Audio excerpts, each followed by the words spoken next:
Jadi kisahnya seperti ini Mang Ei. Jadi pada tahun 1990-an, ketika itu ada seorang tetangga saya itu dulunya itu punya ilmu apa gitu ya. Beliau itu meninggal dunia.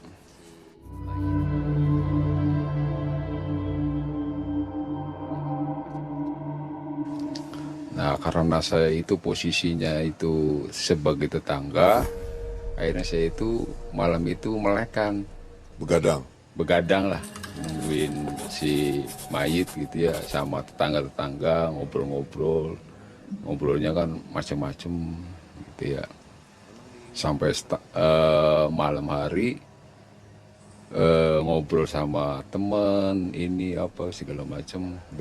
Dulu beliau itu katanya konon katanya dia, yang almarhum ini punya ilmu ini sehingga meninggal dunia. Memang di kampungnya terkenal dengan apanya, Pak? Beliau sih cuma kuli, cuma ya laris lah gitu lah, mempunyai apa gitu ya, cuma nggak punya istri dan anak gitu. Sampai meninggalnya itu kan nggak ada yang pada datang, akhirnya kan tetangga-tetangga yang datang, Sebatang kara. sebatang kara. Akhirnya pada malam itu saya menginap di rumah kontrakannya.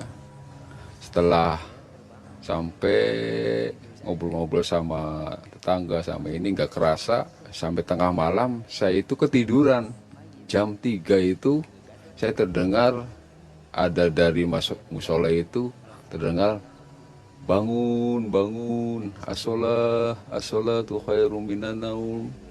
Nah, setelah itu saya terbangun dari tidur saya.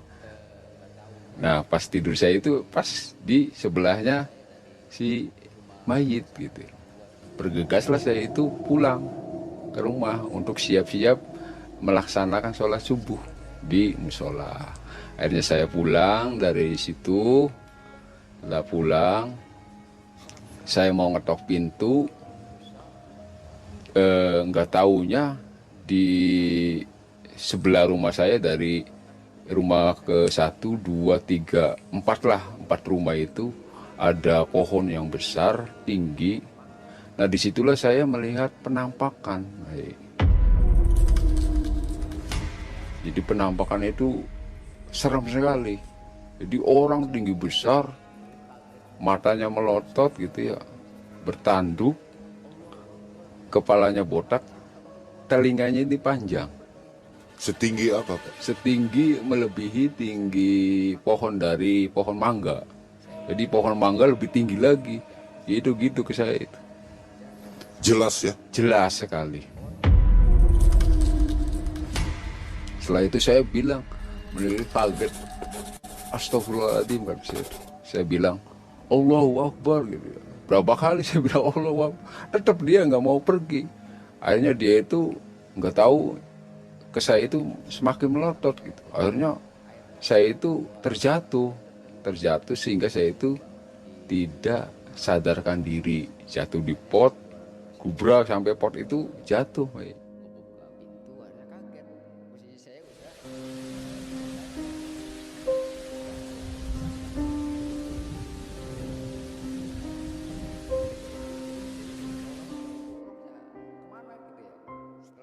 Pot itu sampai pecah.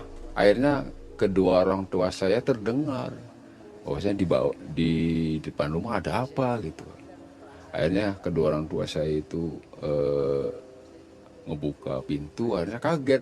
Posisi saya udah tidak sadar gitu karena jatuh pingsan lah gitu. Terbentur. Nah, setelah itu saya itu seolah-olah saya itu rohnya kemana gitu ya. Setelah melihat makhluk itu tuh, orang tua saya itu memanggil-manggil saya dari telinga kanan. Jadi saya itu ada panggilan, perasaan saya itu ada panggilan, memanggil orang tua saya itu, nama saya itu. Akhirnya saya itu kayak seolah-olah roh itu balik lagi masuk lagi. Saya tersadar, saya trauma, langsung bergegas masuk rumah gitu ya. Ditanyain sama kedua orang tua, kenapa kamu terjatuh? Akhirnya cerita sedikit, saya mengalami fenomena penampakan, menemukan penampakan di sebelah sana. Akhirnya terdengar suara adzan, Allahu Akbar. Bergegas saya itu langsung mengambil sarung, ambil air wudhu, langsung saya ke musola gitu. Setelah saya ke musola, setelah sholat subuh selesai, saya berdoa kepada Allah, ya Allah, jangan sampai saya menemukan bertemu dengan makhluk yang serem gitu ya, ngeri kayak gitu, tinggi besar gitu ya. Nah, setelah itu saya trauma, berhari-hari saya trauma karena takut gitu, ketemu sama makhluk yang belum pernah saya temui gitu, secara kasat mata gitu ya. Itu pengalaman pertama saya. Nggak tahu setelah saya ketiduran di orang yang meninggal itu, waktu itu saya ketakutan, sehingga kayak gelisah, batin saya itu nggak tenang gitu. Kalau pas malam datang, rasa takut itu ada. Ya Allah, sambil saya itu berdoa terus, ya Allah saya takut ya Allah. Saya nggak mau menemui bangsa-bangsa seperti ini lagi. Hingga saya terus suatu saat ada teman saya mengajak saya untuk bekerja di satu daerah itu Sanganurip, yaitu di daerah Sanganurip itu di rumah makan. Akhirnya ada tawaran seperti itu, sehingga saya mau, karena kondisi saya itu udah trauma di Cirebon itu, karena saking takutnya trauma, mau pergi aja lah gitu, takut nemuin bangsa seperti itu lagi sih. Teman saya itu namanya Joy dan Jaka, 2 orang. Jadi kata si Joy, mau nggak deh? Pertama itu suruh casual. Waktu itu mau Lebaran kan, tamu kan makin banyak. Oke lah, casual aja, hanya seminggu tawaran kerja di sana. Akhirnya saya pikir-pikir, udahlah mau aja lah. Yang penting saya pergi dari Cirebon gitu, untuk menghindari bertemunya sama makhluk astral itu. Akhirnya saya pindah dari Cirebon, ikut kerja di rumah makan di Sanganurip. Akhirnya di Sanganurip itu ya rame, saya bekerja pagi siang malam, rame sekali rumah makan. Kalau hari libur itu tamu itu dari jam 9 pagi sampai jam 9 malam tamu masih ada. Ya, rumah makan itu paling rame di daerah situ tuh.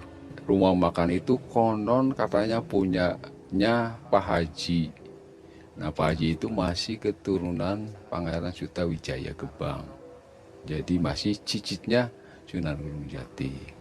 Akhirnya saya itu kerja udah seminggu, mungkin dinilai sama anaknya, mungkin kerjanya rajin, kerjanya benar, akhirnya tidak casual lagi, jadi karyawan tetap.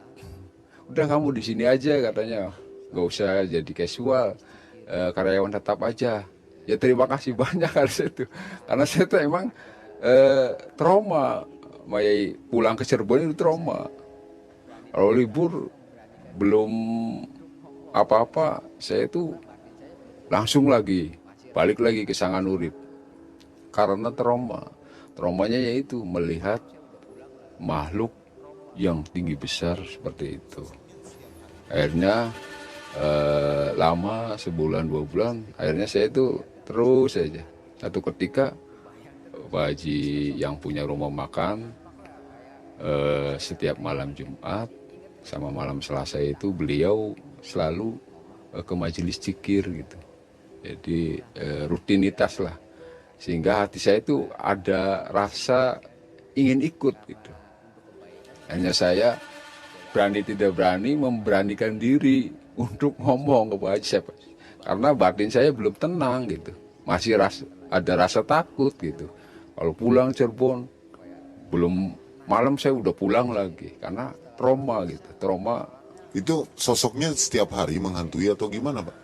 Ya karena kan waktu itu ketika melihat kan masih terbayang gitu. Terbayang terus si sosok itu tuh. Ya nampak lah kayak saya sama Mai melihat gitu. Jadi ingat terus gitu. Jadi takutnya seperti itu. Ngomong ke Pak Haji. Pak Haji saya ikutlah. Dikira saya bawa tasbih kata saya. Pak Haji tersenyum aja. Karena untuk kebaikan ya boleh aja kan gitu. Akhirnya Pak Haji membolehkan masuk mobil katanya. Dibawalah ke Pak Haji ke majelis. Setelah itu saya kan mau ikut dikir itu ya supaya hati tenang gitu ya. Akhirnya saya itu setelah sholat isya sholatnya kok beda gitu sama yang di luar gitu. Terasa apa ya lebih nikmat gitu. Yang saya rasakan terus setelah sholat isya saya disuruh keluar gitu. Kok kenapa saya disuruh keluar gitu ya. Sedangkan saya kan pengen ikut zikir gitu ya.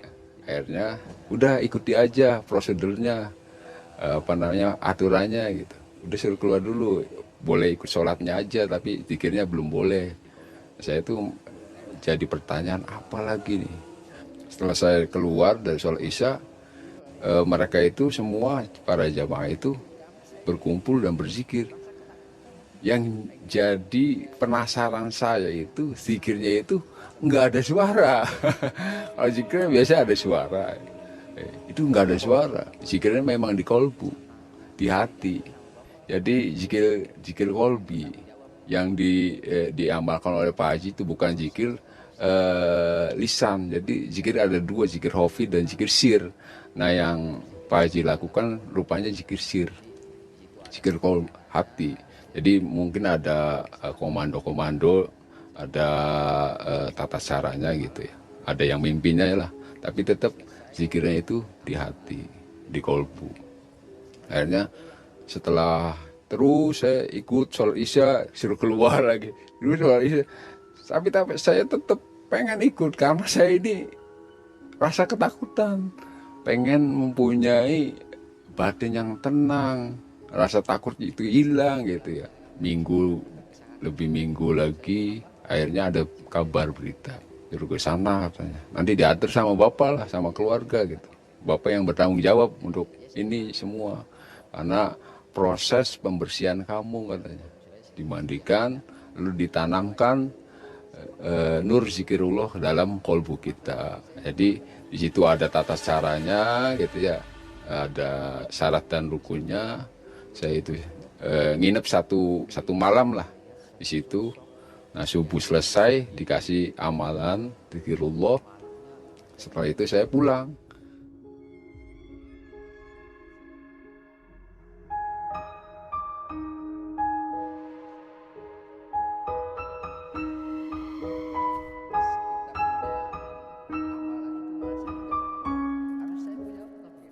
Setelah pulangnya dari situ kan tetap kesangan urip. Nah saya mengamalkan zikir tadi, zikirnya tetap di kolbu itu yang telah diperintahkan. Zikirnya ya sederhana, cuma Allah, Allah, Allah, Allah, Allah. Dalam kolbu saya sekian banyak katanya.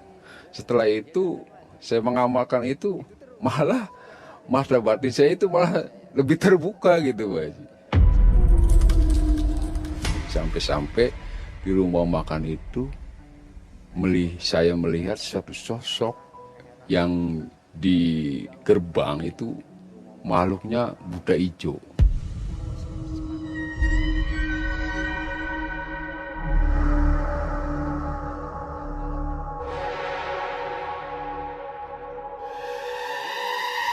Pas kita punya amalan itu malah saya nggak takut karena saya punya Allah gitu. Silakan aja. Malah justru makhluk yang seperti itunya malah menghindar dari saya gitu. Karena saya waktu itu duduknya terpejam, mata batin saya melihat, saya ke sana gitu. Ke makhluk itu, malah makhluk itu pergi gitu. Saya sana pergi. Kalau saya balik lagi, udah dia datang lagi gitu. Gitu terus. Setiap hari itu, setiap minggu akhirnya saya bertemu sama anaknya bos lah, namanya Pak Budi. Akhirnya Pak Budi juga merasa keheranan. Yang dulunya rumah makan itu rame, ya, kok semakin kesini semakin sepi gitu ya. Ada apa gitu? Kok ada kejanggalan-kejanggalan yang aneh gitu. Karena apa? Mobil masuk, baik, masuk nih, seret, udah masuk nih, udah mau turun aja, parkir ya, udah berhenti, mundur lagi si mobil tuh, kayak ada yang narik tuh, mundur lagi, balik lagi, terus seperti itu, ada yang set ke sini, langsung lagi, kayak gitu lagi. Jadi si bos ini memperhatikan gitu, ada apa, kok ada apa, sampai-sampai orang yang konsumen biasa makan di situ nelpon ke bosnya gitu. Bukan Pak Haji, ke anaknya gitu, karena Pak Haji menyerahkan kepada Pak Budi. Akhirnya nelpon ke Pak Budi, Pak Budi saya lewat ke rumah makan kok nggak ada, katanya nggak kelihatan rumah makan, saya muter-muter katanya, cari-cari nggak ketemu-temu katanya. Mungkin itu yang menghalangi makhluk itu, yang menghalang-halangi, yang menutupi rumah makan tersebut. Akhirnya Pak Budi bilang ke saya, zamannya Bapak di sini rumah makan paling ramai, sekarang kok sepi gitu. Masalah sepinya itu hampir 3 tahun. Karena Pak Haji waktu itu udah nggak mau ngurusin duniawi. Karena Pak Haji udah satu sepuh, beliau mau mendekatkan diri kepada Allah, lebih mendekatkan diri kepada Allah, menginikan urusan dunianya udah dilepaskan, udah diserahkanlah ini ke anaknya gitu ya. Kamu yang nerusin lah sok. Udah Bapak nggak mau tahu-tahu urusan duniawi lah. Bapak mau ibadah aja. Jadi saya itu berkonsultasi sama Pak Budi katanya. Saya sarankan Pak Budi, saya kalau duduk itu melihat sesosok makhluk yang sangat serem gitu di depan sana gitu. Seperti terus, apa? Makhluk itu ya tinggi besar, berwarna hijau semua lah pokoknya, dari atas sampai bawah itu hijau semua, cuma tanduknya ini satu di depan. Tanduknya ini di depannya, bukan di sini Seperti depan. buto satu. hijau gitu. Iya. Akhirnya gimana, Pak Budi? Ya udah, gimana namanya katanya, supaya ini ya saya saranin ya nyarilah orang yang pinter gitu ya untuk mengusir bangsa makhluk seperti itu dari rumah makan ini gitu. Akhirnya Pak Budi menyetujui. Akhirnya Pak Budi nanya-nanya ke teman-teman, ke orang, akhirnya mendapatkan suatu cerita di sana gitu. Akhirnya Pak Budi memanggil orang Telaga, orang Majalengka. Mereka berempat, satu tim mungkinnya. Memang pekerjaannya mereka itu khusus untuk mengusir atau menghilangkan makhluk seperti itu di daerah tersebut. Dia datang pada sore hari, nah terus kenalan sama saya gitu ya. Saya terus ngobrol-ngobrol, bincang-bincang sama saya. Saya bilang, kata saya itu, Mas, maaf ya, saya mau nanya nih. Iya silakan. Saya itu secara tidak sengaja, saya melihat sosok di depan sana itu makhluknya seperti ini gitu. Tinggi besar, warnanya hijau, tanduknya satu. Lah, kok Mas tahu sih katanya? Kata dia, ya mungkin itu kebetulan aja, kata saya itu, Mas, kata saya. Mas, memang dulu pernah mempelajari ilmu penerawangan apa gimana? Oh enggak, kata saya itu. Enggak, kata saya itu, enggak, biasa aja. Kalau mempelajari ilmu penerawangan seperti itu, Mas, katanya. Bisa langsung connect gitu. Iya, emang itu. Nah itu tuh yang memang mengganggu rumah makan.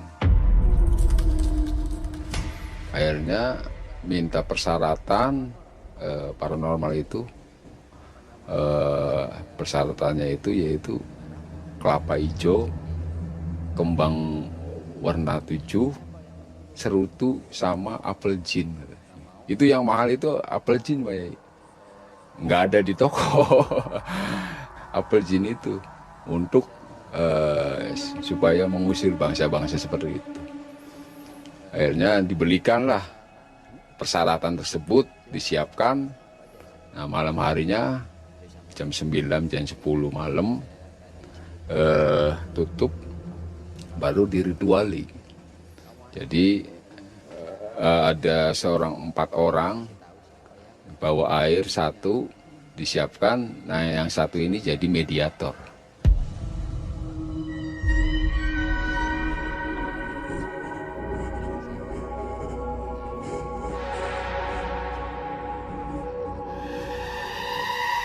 Jadi makhluk itu nanti dipanggil, dimasukkan ke seseorang, sehingga kok temannya itu ngoceh, ya, ngocehnya enggak ini, ditanya sama temannya lagi, kamu disuruh siapa? Saya ya disuruh orang, katanya. Suruh apa kamu kesini? Ya suruh supaya rumah makan ini enggak ramai, katanya, supaya sepi, katanya. Ditanya lagi, siapa yang menyuruh, katanya. Saya enggak mau, katanya, nggak mau mengasih tahu siapa yang menyuruh. Tapi saya mau pergi dari sini kalau ada persyaratannya. Silakan, persyaratannya apa aja, sehingga persyaratannya sudah disampaikan ini yang sudah saya tadi sebutkan. Ya udah, kamu kalau nggak pergi, kamu hancur, katanya. Saya akan pergi dari sini, tapi saya nggak mau ngasih tahu siapa yang nyuruhnya. Setelah itu udah selesai, udah tahu bahwasannya memang si rumah makan itu ada yang tidak suka, sehingga ada yang mengirim makhluk seperti itu untuk menghalang-halangi rumah makannya supaya sepi. Akhirnya udah dikerjain, udah disetujuin persyaratannya, kamu harus pergi dari sini. Udahlah, selesai cerita, dilepasin lagi. Akhirnya si mediator langsung diminumin air putih.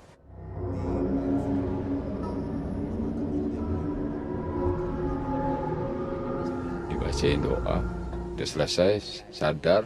Akhirnya diceritakan sama bosnya itu, Pak Budi itu. Pak Budi, ini harus ini gitu. Akhirnya disiapin paginya itu sesajen. Ini ditaruh sini, ini taruh sini, nanti ini yang dibuang ke sungai, katanya. Oh ya udah. Setelah selesai ritual, akhirnya besoknya saya duduk itu memang udah nggak ada. Oh ya, udah nggak ada. Ya si makhluk itu yang di depan biasa nongkrong di situ, udah hilang lah, istilahnya udah memang udah pergi gitu. Berapa lama kemudian, ya 1 minggu lah, 1 minggu 2 minggu baru rumah makan itu kunjung ramai lagi, pengunjung pada datang lagi. Nah, setelah itu saya sudah mendapatkan dari Pak Haji, ya gitu ya. Jadi saya yang dulunya merasa ketakutan sama yang namanya makhluk seperti itu, sekarang sudah nggak merasa takut, malah kita yang maju gitu ya, karena kita punya Allah. Di daerah situ rumah makannya ada yang lain atau Ada, dekat atau jauh? ada. Jadi di sebelahnya itu hotel, sebelahnya lagi pemandian air. Nah sebelahnya lagi hotel lagi. Nah sebelahnya, kalau sebelah sini itu rumah makan semua jejer. Yang paling ramai itu tadi. Yang paling ramai yang punya Pak Haji. Sama menunya ya, mirip? Sama, macam-macam lah, karena rumah makan. Pada waktu sepi, restoran atau rumah makan yang saingannya ini jadi ramai nggak pada waktu ini jadi kecil? Ya kembali lagi seperti semula. Nah setelah itu saya sudah mendapatkan wejangan atau amalan yang menghadamkan hati, menentangkan batin. Akhirnya saya sudah tidak takut lagi, tidak trauma lagi melihat makhluk-makhluk yang seperti itu. Nggak merasa trauma seperti dulu. Nah sekarang Mas Didi masih bisa melihat sosok-sosok gaib nggak sampai hari ini? Masih. Kalau kondisinya itu saya lagi duduk secara mata batin gitu. Basiro saya itu terbuka, itu kelihatan. Di sini ada ini, di sini ada itu, di sini ada itu. Ya tapi udah nggak takut gitu. Artinya bisa on off ya, bisa Iya, aktif, bisa iya. enggak, tergantung keinginan ya. Iya. Jadi nggak selalu bisa melihat. Enggak. Ya kalau waktu pernah malam Jumat kemarin itu, kita kan kumpulan biasa. Kalau malam Jumat kan kumpulan, gitu. Orang ini nggak bawa orang aja biasanya, dia bawa bawaan gitu. Ya hodamnya lah gitu, kelihatan gitu. Tapi dia nggak bisa masuk gitu. Emang dia nunggu di luar gitu. Tapi sama saya kelihatan, oh dia ada di sana, dia ada di sana gitu. Itu kalau lagi fokus ya. Iya lagi fokus. Sobat MM, kalau Anda mengalami ketakutan seperti Mas Didi ini, tidak ada salahnya untuk mencoba amalan Ya, yang Mas Didi kasih tahu tadi ya. ya, zikir itu pun kita harus ada gurunya. Nah, gurunya ini yang bertanggung jawab juga. Jadi nggak boleh sendirian ya. Nggak boleh sembarang belajar tanpa ada gurunya itu sesat, Sesat, berbahaya. berbahaya. Kita dari buku kita amalkan sesat, bisa setan yang membimbing kita. Karena harus berguru itu belajar harus ada gurunya. Nah, Oke. gurunya itu harus jelas Ya. asab dan sanadnya. Udah pernah ketemu Pak Budi lagi sekarang? Sempat ketemu nggak? Ya waktu minggu-minggu kemarin itu saya dipanggil sama ulang tahun Pak Haji. Gitu. Pak Haji ini masih hidup ya? Masih. Kisah yang menarik dari Mas Didi di tahun 90-an, yang mana mengalami ketakutan tapi akhirnya mendapat hikmahnya ya, Hikmahnya. bisa menolong orang ya. Iya, Kita akhiri, Mang Ei ucapkan banyak terima kasih. Mas Didi terima kasih. iya sama-sama. Baik. Mang Ei dan tim, undur diri. Assalamualaikum warahmatullahi wabarakatuh. Waalaikumsalam warahmatullahi wabarakatuh.